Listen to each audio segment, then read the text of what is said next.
ci Ross Béthio maire bi di Faly Seck teewee xadaratul juma populaire bi nga xamante ne am naaw xadaratu tijaaniyati ñoom ñoo ko amal mu yàgg doon nag mébétu ki fi nekkoon jaraafu dëkk bi di Amadou Bekay Diop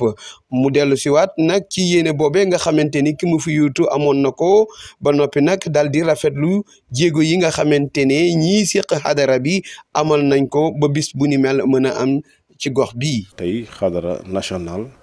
bu nga xam ne ñu ko daan dégg dans les grandes villes moom la yàlla dogal vraiment ñu indi ko fii ci Ross Béthio ci loolu jot nañ ci ay information ni bokk na ci initiative wu notre ami et frère Amadou Bekay Diop yàlla na ko yàlla yërëm vraiment marqué woon na accord am jëloon aussi toutes les dispositions pour organiser activité bi mais yàlla am neneen nu mu dogalee may sant yàlla bi nga xamante ni dama tombé ci occasion bi mu tombeek sama première année de mandat fii ci Ross Béthio et puis mu nekk une première fois xadara national déplacé wu ñëw dans la région de Saint-Louis je ne te dirai même pas dans la commune de Ross Béthio mais une première dans la région de Saint-Louis ñu indi fi xadara national defe ko à Ross Béthio mu tombeek sama première année de magistrature à Ross Béthio kon loolu sama satisfaction foo ko natt weesu na ko. mu di nag xew-xew bu rëy boo xamante ne moo di bi njëkk bi nga xamante ne amal nañ ko ci stade bu Ross Béthio bii nga xamante ne ñi ngi koy tabax te àggagul maire bi dellu siwaat ci jéego yi nga xamante ne foofee la liggéey bi toll. que première activité phare ci stade bu nga xamante ni notre ami et frère Bekay Diop vraiment entamé woon na projet bi donc première activité populaire bu fa am doon xadara naam stade yi en général nit ñi dañ ko bàkkee comme lieu pour faire du sport mais stade yi aujourd'hui vraiment am nañu yeneen domaine d'activité yu nga xam ne mën nañ fa dérouler comme lu mel nag xadara bi am yàlla dogal na ni vraiment première activité bu fa am naam travaux yi des na sax am na lu nga xam ne war nañ ko ci eggale mais yàlla xéewale nu vraiment événement wu diine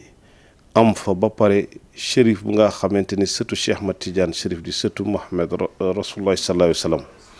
ñëw teewe jotaay ba fekk fa ñaanal ñu ñaanal askanu Ross Béthio ñaanal wàllu ñaanal Sénégal yëpp loolu wax dëgg yàlla bu ñu nekkee fii di jéem tënkal suñu satisfaction ak suñu contentement yaakaar naa fii la ñuy fanaan. Vraiment avec mon ami le directeur général de l'AGETIP Malick Gueye pas plus tard qu'avant-hier amoon nañu benn entretien téléphonique par rapport ak stade bi mais par rapport ak l'ensemble des chantiers yi nekk en cours à Ross Béthio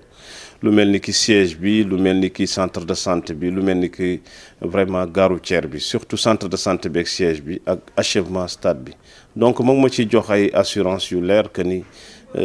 dans les prochains jours incha allah dinañu gën a accélérer les travaux de sorte que vraiment ñu mën fa dérouler surtout des activités sportives pour ne pas remettre en cause vraiment le déroulement des activités sportives à Ross Béthio fas nañu yéene daal def tous les moyens ba stade bi mën a terminer dans les meilleurs délais daf di nag affaire passation de marché dafa xaw complexe moo indi des fois yenn retard yi sax c'est au départ mais incha allah dinañ def tous les moyens ba travaux yi achevés dans les meilleurs délais vraiment pour ne pas compromettre le calendrier sportif de Ross Béthio. nga xamante ni nag ñoom ñoo séq am naaw xadaratu tijaaniyati joxe date bi nga xamante ni moom la Ross Béthio war a dalalaat xadara populaire boobu mu nar a doon le 2 juin 2023 maire bi dellu siwaat ci jéego yi nga xamante ni fas nañ ko yéene amal ngir jëmmal mbir mi ba mu doon nag événement bu mag a mag fi nga xamante ni moom moo di ci wàllu ak région bu Saint-Louis. ci fas yéene contribuer rek incha allah ndax jàpp nañu mois de juin pour l'année prochaine ñu ñaan yàlla bu ko kenn wuute ñun ñëpp yàlla nañ ko fekkee te tal ko te mën ko mooy commencer préparatif bi dès demain ndax am nañu yaakaar ni balaa boobu déjà stade bi dina pare mais surtout que dafa am doléance yi nga xam ne dañ ko fa poser ndax bëgg ni ngi doon poser ay doléance comme quoi que soxla nañu benn site bu nga xam ne daañu fa mën a abriter soit zawiya wala benn centre de formation ci wàllu diine affaire yooyu loolu yaakaar naa ni dès à présent dañuy entamer les travaux nécessaires vraiment pour yombala leen loolu surtout que feu Amadou Bekay Diop autorisé woon na leen jëloon na engagement pour vraiment mettre à leur disposition benn site donc man bu ma ñëwee rek wax dëgg yàlla lépp lu nga xam ne entamé woon na ko déjà du ma ci dindi dara mais dinañu fexe ba liggéey bi gën a bar ba ñu teel am site bi. ginnaaw wàllu tarixa bi xadara bi nag doon loo xamante ne dafay gën a jàppale ndaw ñi ci seenub taxawaay waaye nag gën a lëkkale nit ñi jubale xol yi nit ñi mën a doon benn loolee nag di kàddu yoo xamante ne jaraaf bu Ross Béthio Faly Seck toftal na ko ci ay kàddoom. Au-delà de tarixa bi sax vraiment dafay participer à l'éducation des jeunes dans un monde bu nga xamante ni ça va dans tous les sens. Dans un monde bu nga xamante ni y a des problèmes d'éducation, dans un monde bu nga xamante ni vraiment c'est un besoin très urgent vraiment de recadrer la jeunesse ñu gën a xam seen diine gën a xàmme gën a ràññale gën a décomplexé vraiment donc centre boobu yaakaar naa ni ñun ñoo ko gën a soxla déjà heureusement bokkoon na sax suñu ay programme PR am fi genre établissement yu mel noonu nga xamante dana gën a yaraat xale yi ci diine dana gën a yaraat xale yi vraiment ñu xam ci ban diine la ñu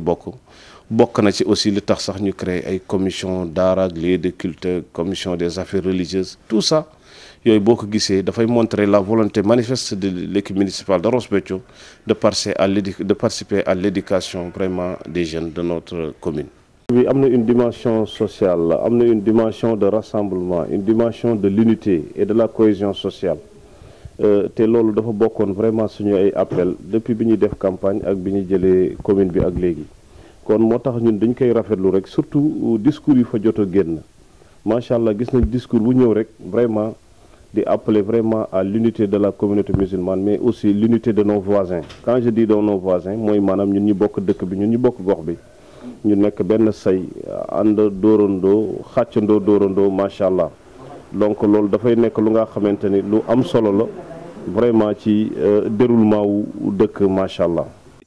lu jëm nag ci liggéey bi nga xamante ni mi ngi koy amal ci dëkk bi ñu nemmeeku jamono yi lu jëm ci wàllu éclairage public jaraaf bi di ci def ay jéego mu daal de yëkkati nag ay kàddu addu ci loole xamal nag ana ban taxawaay moo waral jëf ji ak it lan moo di yéene yi nga xamante ne ñoom ñoo ci topp.